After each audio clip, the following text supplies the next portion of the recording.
Good evening, everyone. I'm Mike Beam, and I have the pleasure of serving as the Secretary of the Kansas Department of Agriculture. I really want to welcome everyone this evening, which I think will be an inspiring and exciting program. This is part of this year's Ag Growth Summit, which has been sponsored by the Department of Ag for the past 5 years. This year, of course, we were handicapped with the ability to bring everybody together in one place as we've done in the past. But we believe this is a really exciting alternative, and do these sector by sector virtual meetings to allow more people to participate and reach out to speakers and presenters from about anywhere. So I think it's important as we look at the various sectors, tonight, of course, being especially livestock, that we consider what may be the barriers for growth and what may be the opportunities and how we can work together to make a change. Some of this, of course, would be on the private sector, but certainly the Department of Ag can play a role in the appropriate level. So I just want to thank you all for being involved in this tonight, and that you will continue to be engaged and give us your input as we move forward. So at this point, I'm going to turn it over to Peter Upholt. Thank you, Secretary Beam. I am Peter Opelt, the economist for the Kansas Department of Agriculture Ag Marketing Division. We're again so glad that you've decided to spend a little bit of time with us this evening. We're going to be spending the next hour or so focusing on the specialty livestock sector in Kansas. Specialty livestock is a bit of a niche industry, but it plays a very important role to the Kansas economy.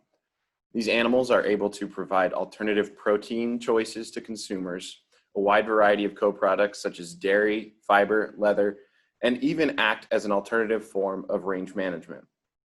Specialty animals, such as especially sheep and goats, are also gaining popularity for show animals and things like 4-H. In total, the sector accounts for almost $11.5 million in direct sales and supports over 75 jobs in the state. The vision of our agency is to provide an ideal environment for long-term sustainable agricultural prosperity and statewide economic growth. Our sector summit sessions provide the platform to entertain opportunities and barriers to agriculture industry growth for our state. In this session, we'll be discussing with a panel of veterinarians and one producer about the ways a producer can find a veterinarian in their area, establish a relationship with them, and the things that they can do to make the job of caring for your specialty animals as easy as possible. For a couple of housekeeping items, I'd just like to remind everybody that during the presentation portion of this webinar, participant microphones will be muted. If you have a question during the presentation, please submit your question using the Q&A button or the chat button at the bottom of your screen. Written questions and comments will be monitored by the Kansas Department of Agriculture representatives. At any time during this webinar, when asking a question, please include your name, city, and organization if possible. Lastly, this webinar will be recorded and posted online. Thank you. Today we have joining us Dr. Leslie Wagner and Dr. Emily Reppert of Kansas State University, Dr. Aaron Schaefer of Apogee Animal Health, and Matt Brown, Brown County Extension Director and sheep and goat producer. Doctors Wagner and Reppert both have backgrounds working with small ruminants in addition to their teaching duties. And Dr. Schaefer practices in the Sabetha area on several kinds of animals. Aside from his role as Director of Extension for Brown County, Matt Young runs a highly diverse farm in Atchison County with everything from corn and vegetables to livestock, including cow-calf operations, Berkshire sheep, and Bayer goats. Tonight, moderating our panel will be Allison Crane. She's the extension specialist who focuses on goats, as well as her professor duties with Kansas State University. So with that, I will hand it off to Allison to begin our discussion. Hi, everyone, and thank you for attending this session on specialty livestock. Like Peter said, I am the state sheep and goat specialist for K-State, and I'm honored to have been asked to moderate this session tonight. So to start this session off, the first question posed for the panel was, what's the best way, in all of your opinions, for a producer to approach a new veterinarian, someone they haven't used before, when they do have a question or an issue with their animals that do fall under that specialty livestock category? What is the best way for them to approach that veterinarian?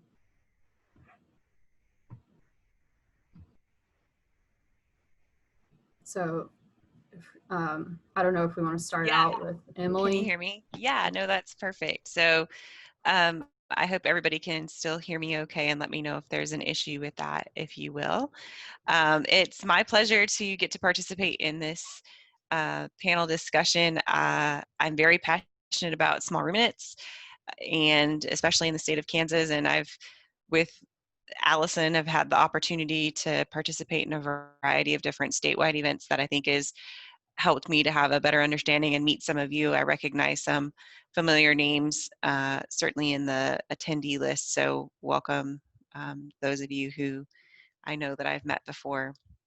So I think one of the very best ways to identify a veterinarian in your area, or one that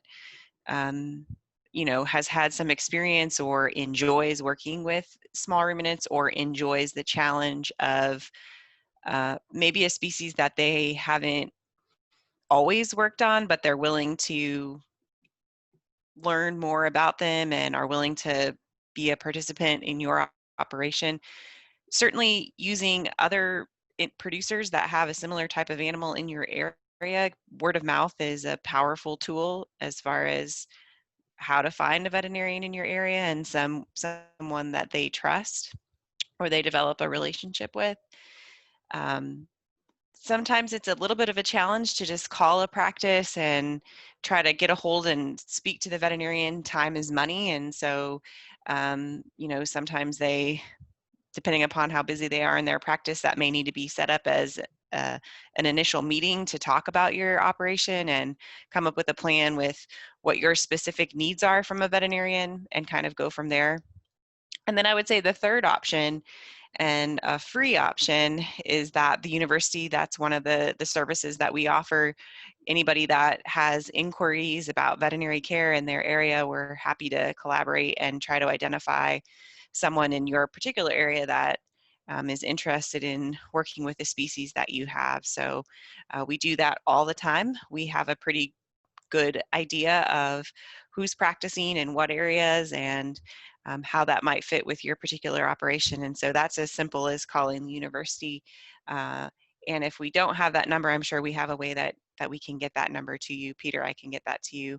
But literally, you can just call the large animal front desk, and we're happy to field your questions and try to get you in the right direction. So in my opinion, I think it's word of mouth by people in the area, other producers, and then use your local extension agents. Sometimes they can be also super helpful, or even K-State. We know statewide kind of who's in the area and what sort of resources are available to your particular area. I don't know if Aaron or Dr. Wagner have anything, Leslie have anything to add. Yeah, good evening, everybody. Can everybody hear me? I think that's a great intro there, Dr. Reppert, and I really appreciate in your comments there, you mentioned setting up an appointment to meet with the veterinarian. I think that's really great when you can do that, to go and meet the veterinarian before you actually need the veterinarian. That way they have an understanding of what your needs are and what your operation is, and it's just it's a lot better to be introduced in a not so like a more calm environment, I guess, rather than when there may be emotions on the line and things like that. If you can have that initial meeting prior to the emotional time, it's really helpful for us as veterinarians. We get to know you and your animals and what your needs are, and then also whether or not we feel like we are capable of serving you as a veterinarian.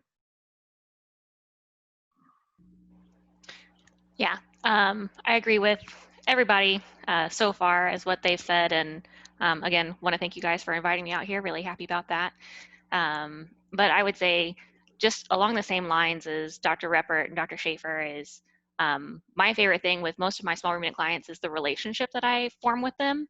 And I feel like a lot of my specialty clients form very strong relationships with me. And I enjoy that. I get to know them. I get to know sometimes their families and all of their herd. And I like to be very involved. And so when you can come out ahead of time and if you can schedule that as a herd consult, I think that that's a greater incentive for the veterinarian to come out there and spend time with you. And once they spend time with you and spend time with your herd and they feel comfortable, I think that that's really the ticket to forming a really good relationship. That's going to be the basis of the best quality care that you can get. And Matt, I'm going to put you on the spot as a producer and as an ag agent in the state. What do you have anything to add to how you approach it from a producer's perspective when you have a new veterinarian, whether or not they have experience with, in your case, small ruminant animals? How do you go about that situation and navigate that? And what do you suggest to other producers? Well, I guess we've been very fortunate. We've always had really good vets we've worked with. We do use 2 different veterinary clinics for our operation. We have more of a general veterinary clinic that is local and close. And then we also use one that's over 3 hours away for specialized repro with our small ruminants. Both of them we've had really good relationships with for a number of years and couldn't say anything but good about both vet clinics. And both of our vet clinics know we use each other. And we know what they know we use both clinics. It's just the one offers some services that we can't get locally. But our local vet has been awesome. I mean, they've done a really good job. They actually started raising goats for about 5 years just to learn more about them when we first started raising goats. And a number of other people in this area started at the same time. They figured that was the best way that they could learn more about them and be more helpful to their clients that raised them. With that, I mean, you guys touched on it a lot. You got to have the relationship before you have the problem. You can't just cold call somebody and expect them to run out to your place to help you with something if they don't even know who you are. You got to have that relationship and that background knowledge so that when you do need help, they're willing to come help you. And like I said, we've never had any trouble with that. So as for producer side, that's kind of what I would think. As far as the extension agent side that you put me on the spot about, that one's a little trickier because you don't want to start a bad relationship between a client and a vet either way.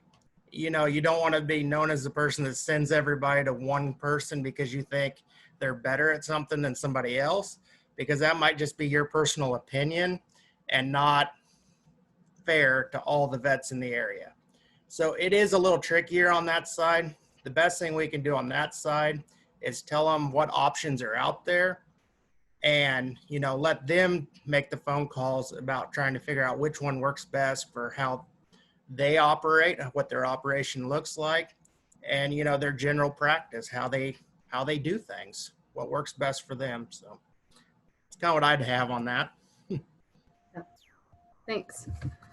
Okay, so next question is, once you have found a vet that's willing to work on your specialty livestock animals, what are some good ways to maintain a good relationship with them? And I'm going to add to the end of that, especially if they maybe don't have a ton of experience with specialty livestock type animals, as if you guys put yourselves back when you first came out of vet school and maybe there was a certain animal that you didn't have a ton of experience with, what could producers have done, or what did they do maybe in your particular scenario that really helped you get more comfortable, or what could they do in that instance? I would say the biggest thing is to give them a little grace, especially if they don't have the most experience, but they're very willing to work with you. And I think that that is something, you know, like when I first came out, I obviously didn't have a ton of experience. And so, you know, if a case doesn't go the way that you expected it to, Just realize that we all make mistakes, that even the greatest specialist in the world, that case could have gone wrong. And that's something we see a lot in the teaching hospital, because we do have, very specialized people who have a lot of experience. And even then, cases don't always go well. And so just because they're your local vet doesn't mean that they're not as good as some of us in the vet school. It just means that sometimes cases go poorly. So give them some grace and give them some forgiveness, and keep trying, keep talking with them. And I guarantee if you show some loyalty, they will go far and beyond to do whatever they can for you. That would be my advice. Yeah, I would add to that, Dr. Wagner. You mentioned being loyal to them. I think that's really important. Giving them grace. I agree 100%. We all make mistakes. I think we'd all say that we learn every day, and no matter how experienced we are, I think there's always something more we can learn. So give us grace as we learn, and realize that we may not have the answers, but I think a lot of times you'll find that if you are loyal to a veterinarian and involve them, that they're willing to dig in and find the answers. We like problem solving, and so we want to help you. And you mentioned involving them. I think that's really really important, really key is involving them. The more that we're involved in your operation and know that you care about our thoughts and our opinions, the more that we are going to want to be involved in your operation and know, because we feel valued, and we want to help out. I guess I maybe share an example. I've got 3 different game bird clients that I actually work with, and it's maybe something different. I think a lot of you are sheep and goat producers, but two of the clients call me, when they need their medicine. Hey, can you get me more of this product? I need more of this. And the third client really really engages me, and he gives me updates, quite frequently. I got a message from him today saying, hey, this is what I'm seeing. I don't know that we're going to change anything right now, but just wanted you to be aware of this. That way, if we continue to have this problem with the next group of birds that we're bringing through our system, we can do some more digging into it. So just the courtesy of him, I guess, reaching out to me and letting me know where they're at, what's going on, it engages me more.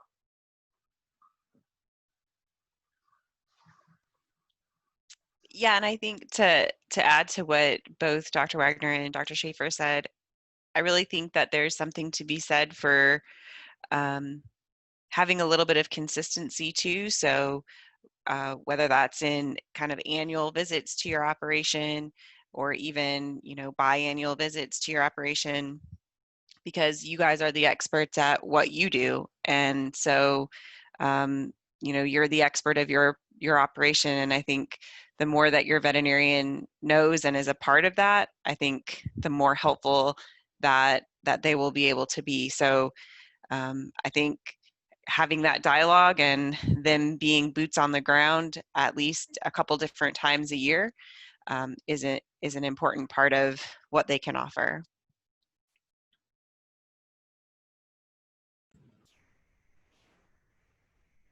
So Matt, do you have anything to add as a producer that maybe you've done for a veterinarian that maybe wasn't as comfortable with sheep or goats in your case, that helped them become more comfortable?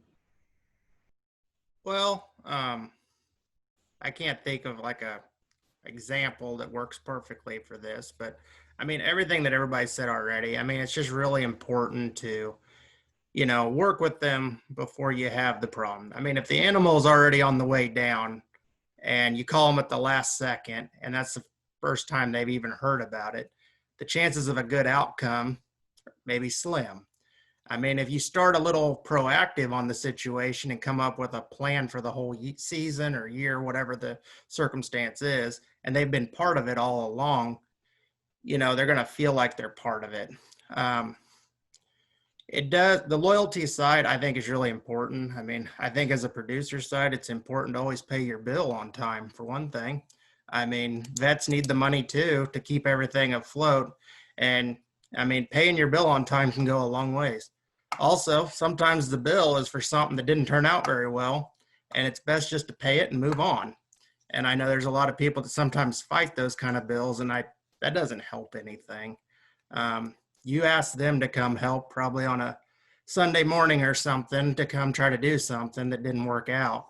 You need to pay them for what they're owed for doing it.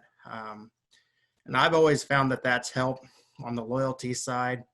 And also don't put them against other vets. Don't say, well, this vet told me this, and you told me something different. Don't play that part where you're playing them against each other. Nobody likes that, vets included. And we all talk to a number of people. I mean, I know most of the people on this panel. And, it's not that I won't ask them a question on here if I run into them at something, but I don't need to play that against my own vet at home, just kind of ask questions and be polite and be nice to people. That goes a long ways. So that's all I got to add on that. I think that was a great addition. Okay, so next question was, how can a producer know when a health issue is something that they can handle themselves or if it's time to call the vet out? So good luck with this one, guys.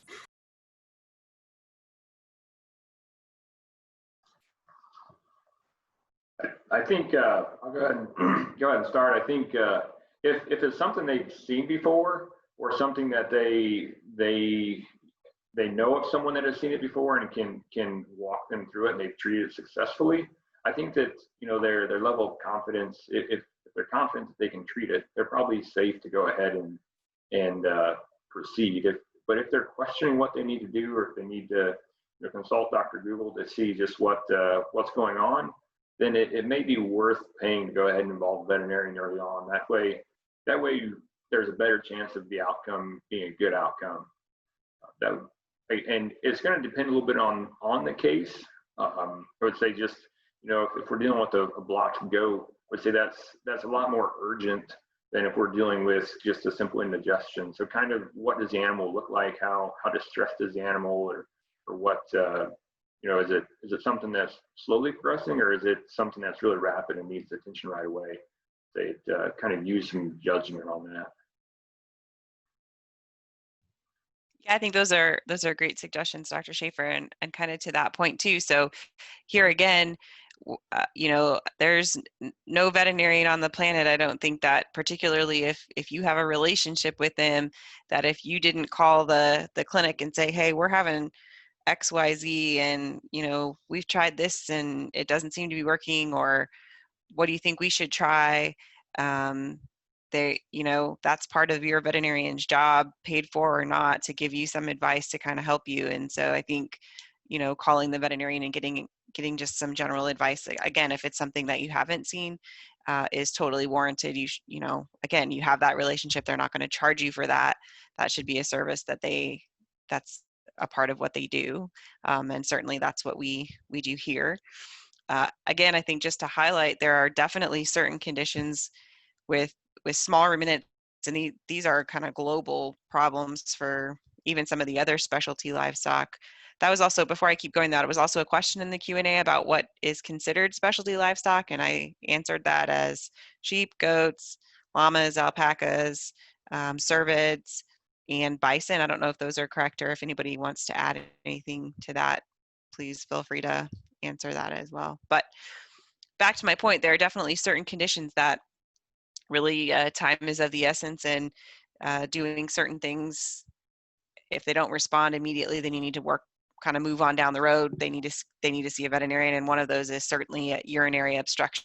So, and that can look a variety of different ways. So we actually have a patient in here right now that had originally presented to the veterinarian for a rectal prolapse, but ended up actually having a urinary stone. So sometimes it's not always straightforward, and so doing what you normally do might not work, in which case, again, kind of to Dr. Schaefer's point, if it's not responding to what you would normally treat that particular thing for, then it's probably something else and would probably want to seek veterinary care. But certainly something like urinary calculi, if they're straining to urinate, that's something that really probably needs veterinary intervention, because most of the time just snipping the urethral process isn't going to solve that long term.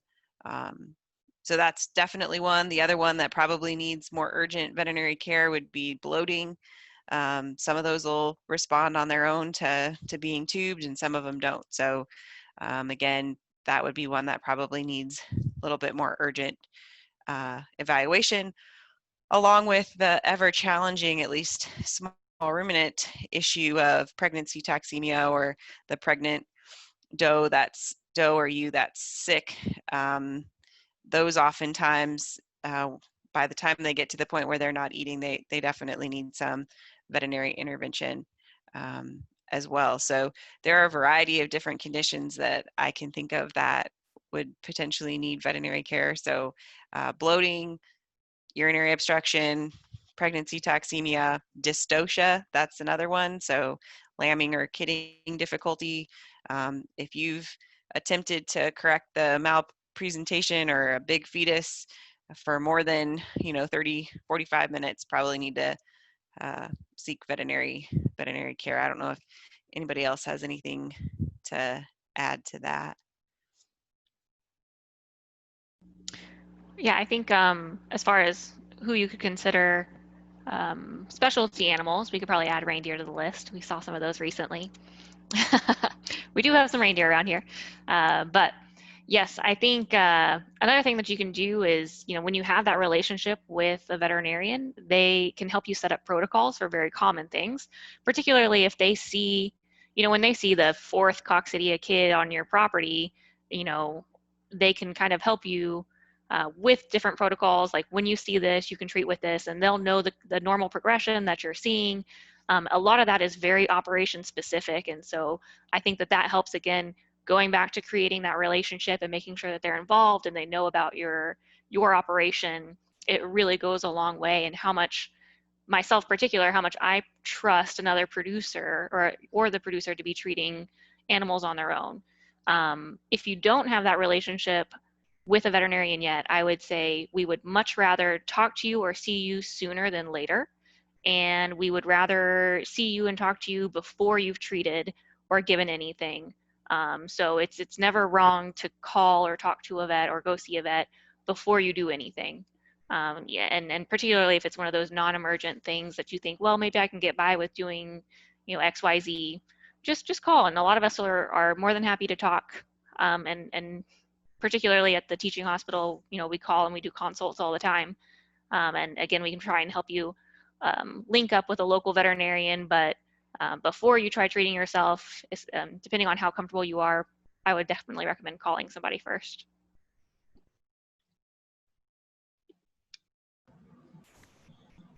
Just to add on a little bit from the producer side, I think it kind of depends on how long you've been raising a specialty species too. When you first start, you're probably going to need to call for a lot more things because everything's going to be new to you. The longer you do it, you've saw things over and over, and you remember what your vet told you to do the last time. So a lot of times it's the same thing. So you get to where you ask them less questions the longer you go. But new things still happen, and you still need to get a hold of them. With raising animals for production, there is a point where you need to quit using the vet at a certain point because it's too far. It's going to cost too much. It doesn't make sense to treat. And if you've got a good relationship with your vet, they'll tell you when it's time to quit too. Just like in the back of your head, but sometimes they'll give you that, it's time, quit kind of deal. So it goes both ways, but that does come into play at a certain point, depending on the dollar value of the animal you're working on. So that's just a little bit extra to add on. Yeah, and I think going back to Dr. Wagner's point of helping to develop some protocols for some of those more common things like Matt was talking about can be really helpful too, just because I think there's some information out there too, even with some dosages, particularly for small ruminants, llamas, alpacas, that are not the same as what's on the bottle. And so they can really help you make sure that things are getting adjusted appropriately for the species that you're working with. So I think, again, yes, absolutely, producers, particularly with a production animal, there's definitely a dollar sign on what you can spend. And yeah, so absolutely.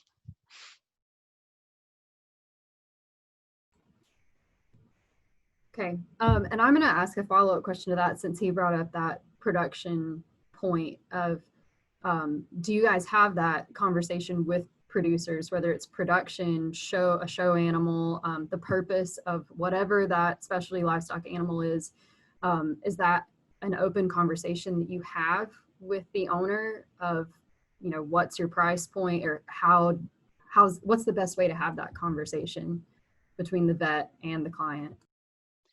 Yeah, so I think particularly if your first time working with this particular individual, my usual question is kind of, what are your goals? What's your goal for this animal?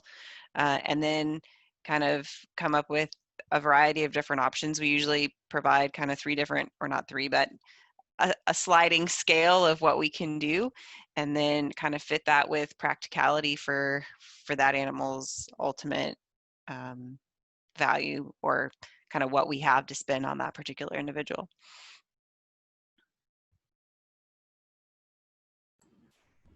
Yeah, I agree that most veterinarians are very open to that question and that conversation, and we want to have that conversation because it helps guide us in our recommendations. And again, if it's your first time working with them, I think making it very clear, like, hey, these are production animals, at the end of the day, this is an economics game. No one's going to think any differently than someone who says, these are my pet goats, or these are my show goats, or I sell goat kids for $20,000 a piece, and to me, I'm going to do the best medicine that I can, but also going to try and work within your constraints, because I understand that there are different scenarios. But I would rather know than get really deep into treating a critter and find out that it's really only a production level or commercial level critter, and then it doesn't make me feel great spending good money after bad sometimes. So being open with that conversation at any point, but particularly right out in the beginning, I think is really important. And I think some of it goes back to that relationship that you have with your veterinarian. If you develop that relationship prior to, and they kind of get a feel for what you have, you're going to have a little more of an understanding of what you want to spend. I have a myriad of clients, and I know that some of my clients have registered Holstein cows. They're worth a lot more than other clients that just have crossbred commercial cows, and what some of them are willing to spend. I have a better feeling for what some of them are going to want to spend, because I know their operation and what their value of their animals is, and we usually have that conversation up front, like, hey, what are you, like Dr. Repper said, what are your goals? What do you want to do? How much do you want to spend? And so we don't want to run the bill up for our clients, because we don't want to, if our clients don't want to invest the time and money, energy in that animal, we don't necessarily want to do that either. We have other things, other cases that we can keep busy on and things that way. So it's I think just kind of goes back to that relationship, and yeah, we having that conversation up front. It's good. Thank you, guys. Okay, so another question. What kind of services does VetMed, I think this was targeted at K-State, VetMed, offer to producers, and what kind of research is being conducted currently with VetMed?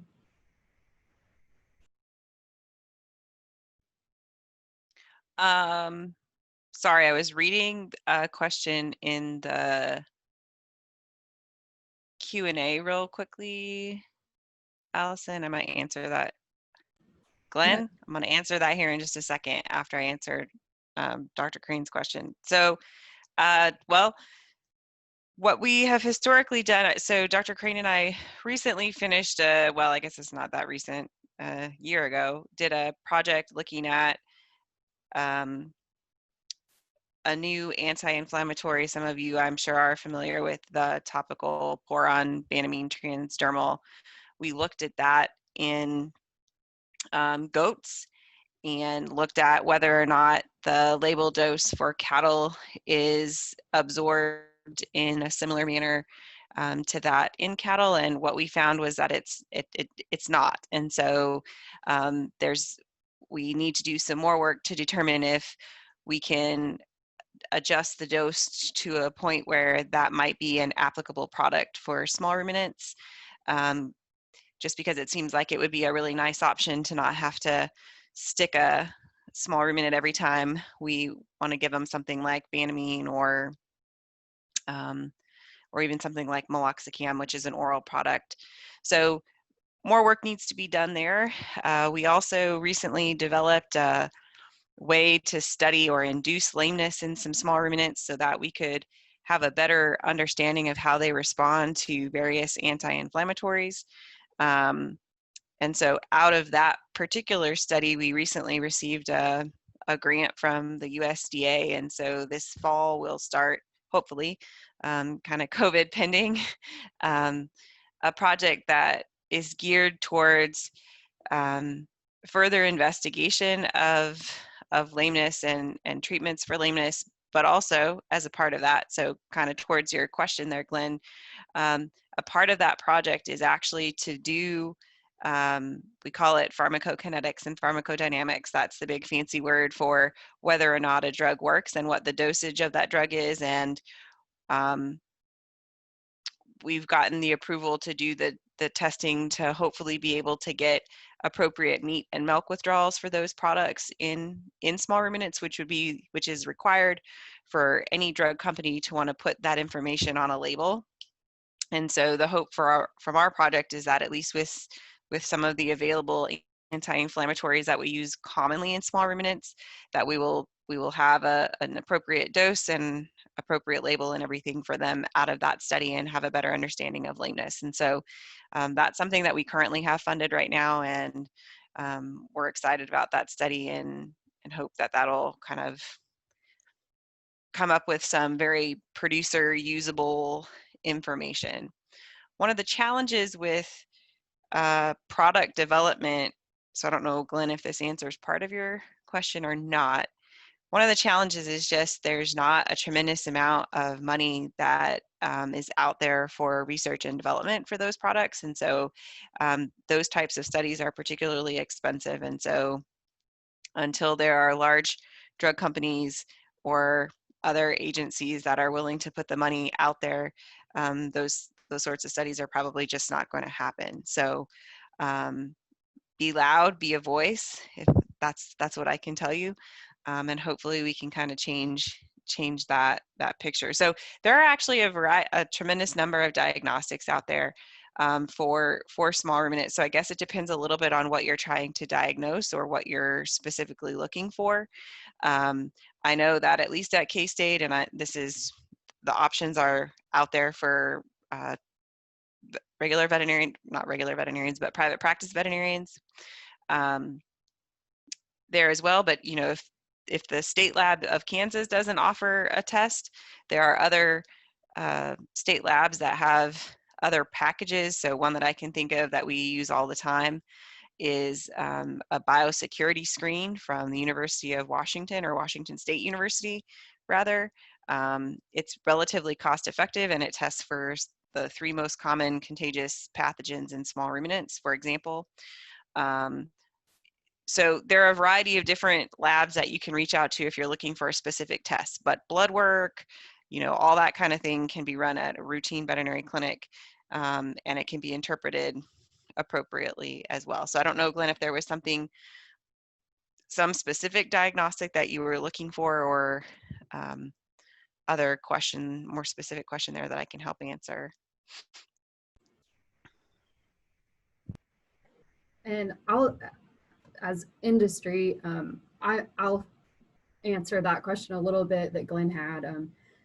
Through the American Goat Federation and the American Sheep Industry, actually at our national meetings in January, we had a huge roundtable trying to develop legislation to push through access to more vaccines. We actually had people from Sheep Producers Australia board and the Canadian Sheep Federation board, and they also sit on the Canadian Goat Federation board as well.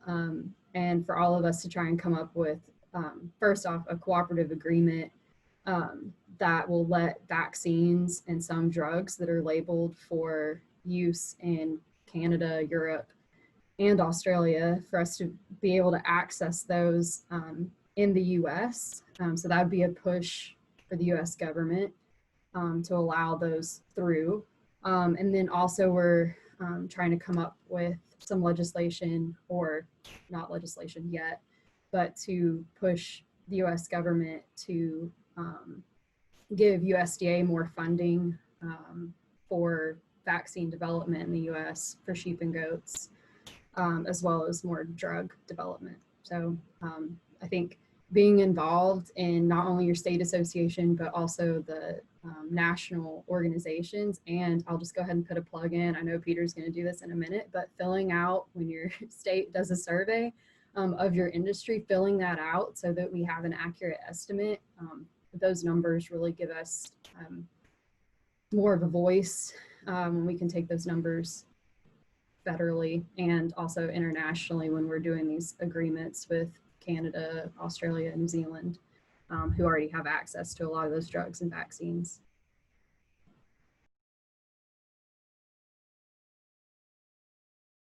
So I don't know if Dr. Wagner or Dr. Schaefer, maybe Matt, do y'all have some input with that question, or the previously posed VetMed question?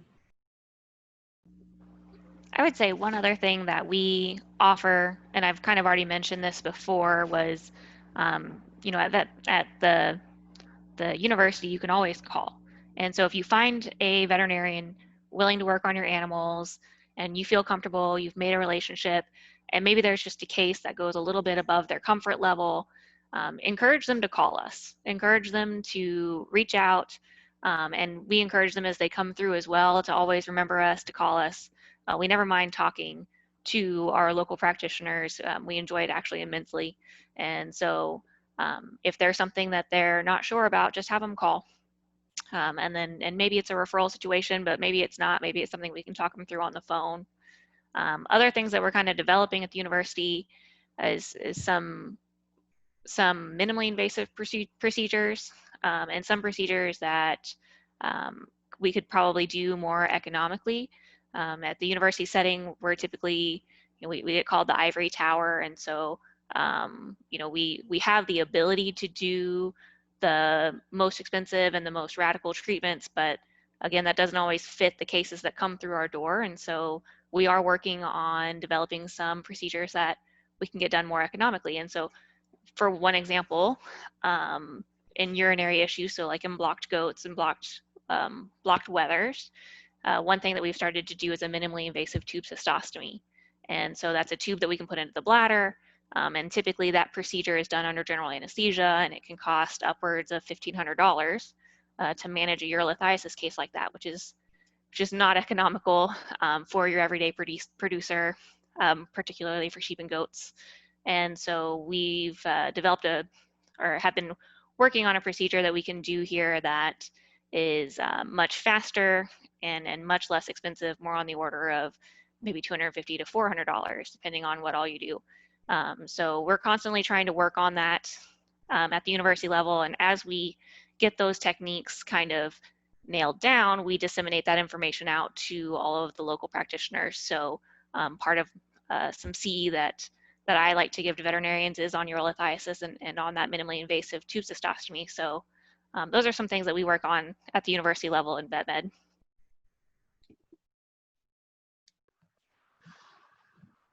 And I would add maybe that, going back to Glenn's question, you know, how do we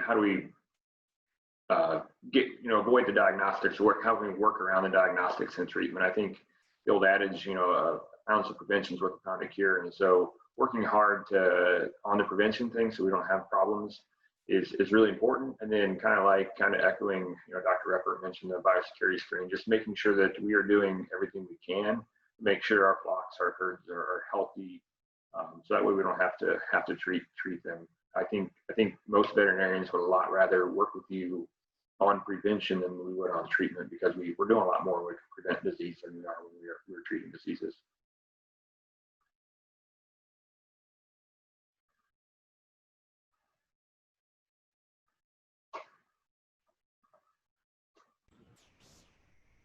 Okay, let's see if this is a follow-up question. This is my vet and I have been working with the K-State Diagnostics lab on a respiratory issue I'm having with my feeder lambs. are doing a tremendous job, but the diagnostics are not there as they would be in cattle. So he's a little frustrated with that issue. So I don't know if somebody wants to follow up with that question or the statement with some things that he might be able to do maybe.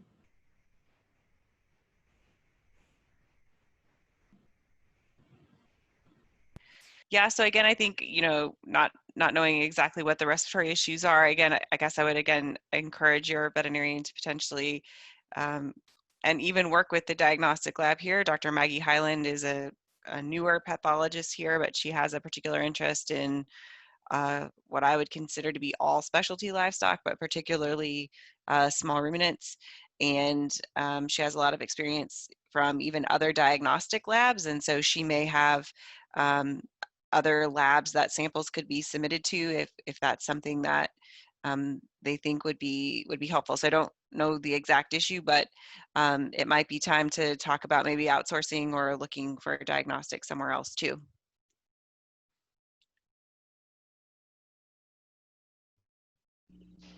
I think another thing to think about is diagnostics are a tool, and they're a great tool. And obviously, when we can use them and when they're helpful, we'd like to use them. But we can sometimes run all the diagnostics in the world and still not get an answer on a case.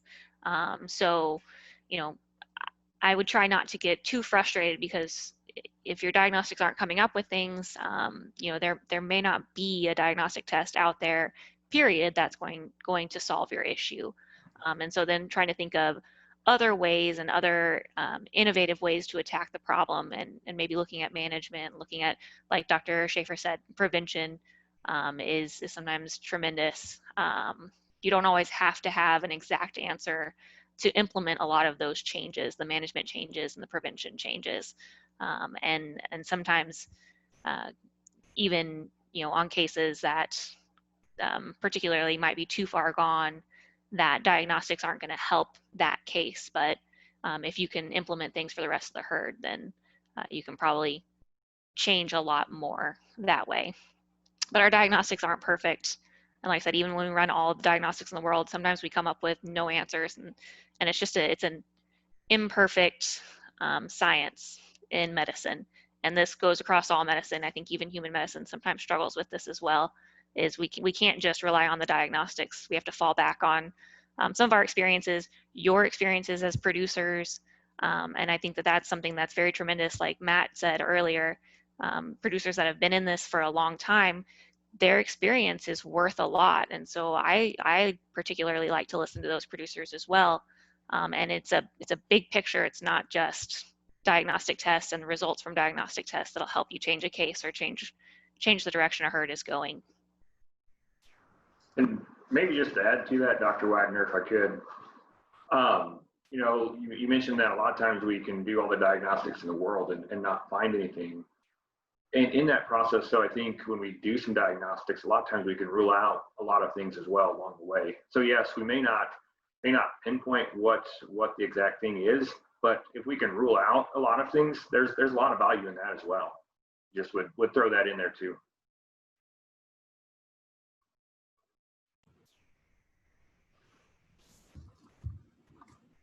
Okay, so I want to thank all of you guys for coming in, participating in this panel. I know that was very helpful to me, and I'm going to take that back to a lot of the producers I speak to every day. But my one last thing is, if you could just share one thing, one last thing, I guess, with producers, anyone that's calling in right now, and Matt, as a producer, what would that be?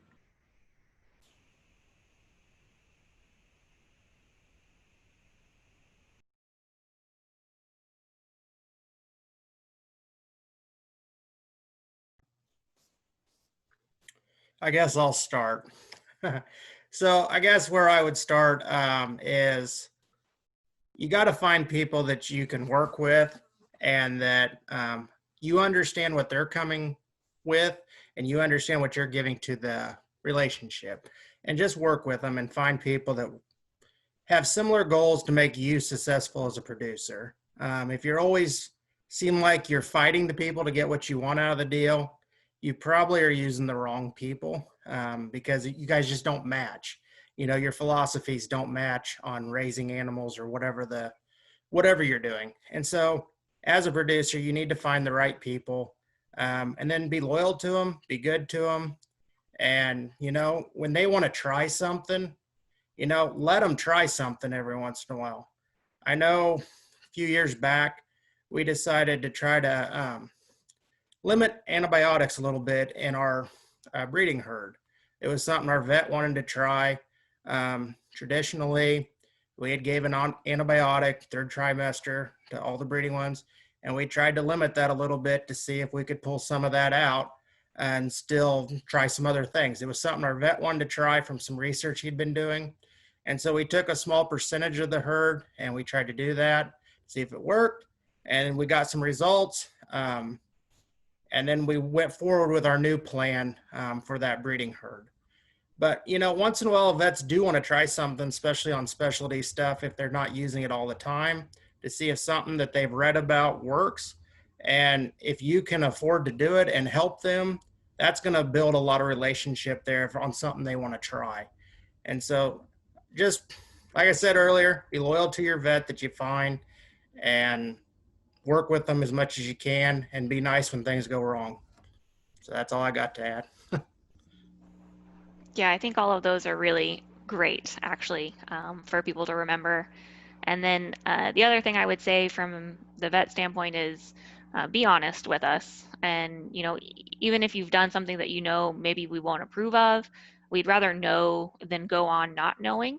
But be honest, tell us, you know, what's going on, and be, like I said, loyalty is a big deal, and building that relationship and forming trust, and that'll go a long way with keeping your veterinarian happy and keeping that relationship open.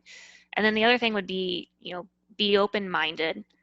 So just because they may have a different plan or a different opinion than what you think they maybe should, let them rest on their knowledge, and you know, be open-minded to their plans and to their suggestions. And I think what Matt mentioned is actually really awesome that they did that. You know, he took a part of his herd and he implemented a new thing that his veterinarian came up with, and you know, maybe they found some surprising results. And so I think that that's really neat, and again, probably speaks a lot to their relationship, and I bet they'll be working together for a long time. So be honest and be open-minded, and be willing to change some things if it's been suggested, and maybe, you know, maybe things will get a lot better.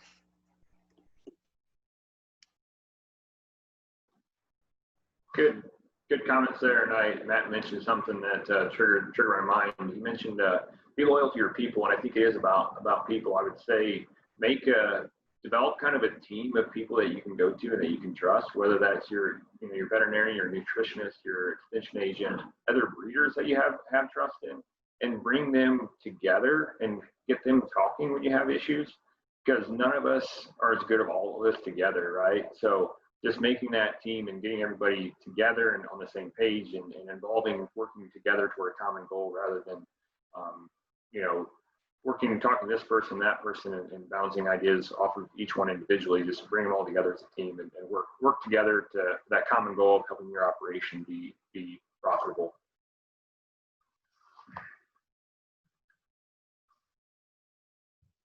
Yeah, I don't really think I have too much to add there, other than, like Matt said, you know, sometimes it just isn't a good relationship either, and really it's finding that person that you mesh with the best, so that you feel comfortable developing a relationship with them, and allowing them to be a part of your operation, for sure.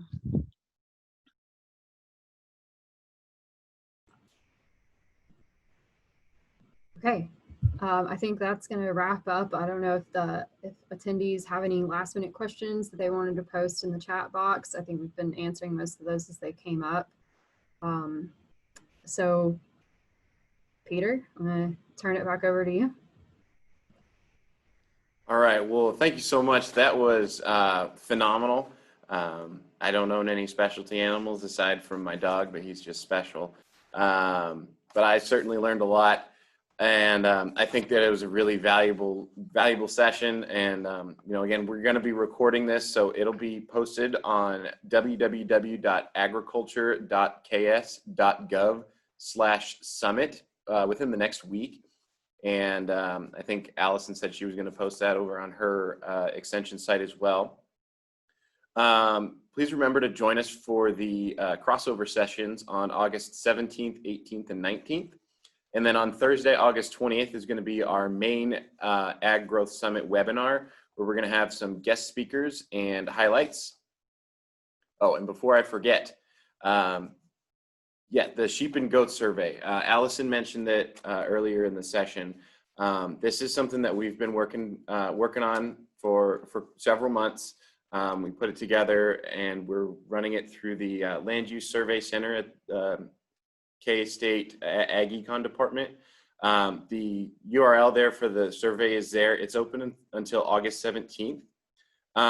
We've had about 200 responses, and we'd really, really love to get, 350, over 350 if we could. That would be phenomenal. The more responses we get, the better the data is going to be, and the better representation we're going to be able to have of the Kansas sheep and goat industry. I know not everybody here is a sheep and goat producer.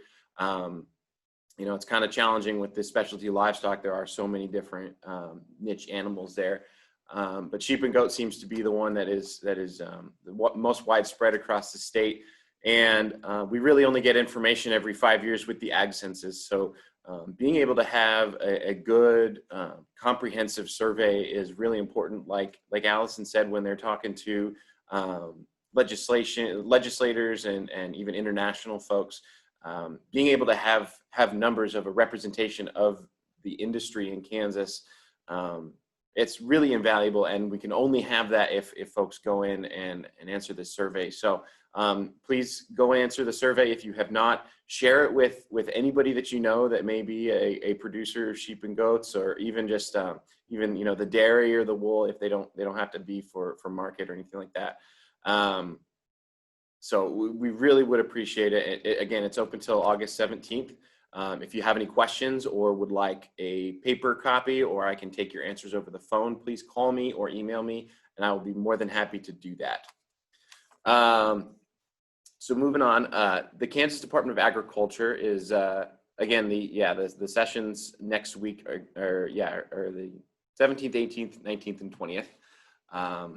They'll be really, really good. So the Kansas Department of Agriculture is now accepting nominations for the first ever Kansas Agriculture Heroes Program.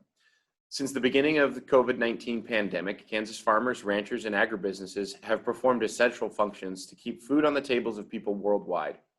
KDA established this program as a way to recognize those in the agriculture industry who went above and beyond to serve others and to better their community when it was needed most. You're encouraged to nominate any individual, family, or business in Kansas agriculture you feel provided a notable contribution to the agriculture industry or their community as a whole this year. The nomination period is currently open and will close on August 10th. The nomination instructions can be found at www.agriculture.ks.gov/summit. Thank you again for your participation. Our next sector will be the beef section tomorrow, August 5th at 10:30 a.m. To register, again, go to www.agriculture.ks.gov/summit, and have a great rest of your evening.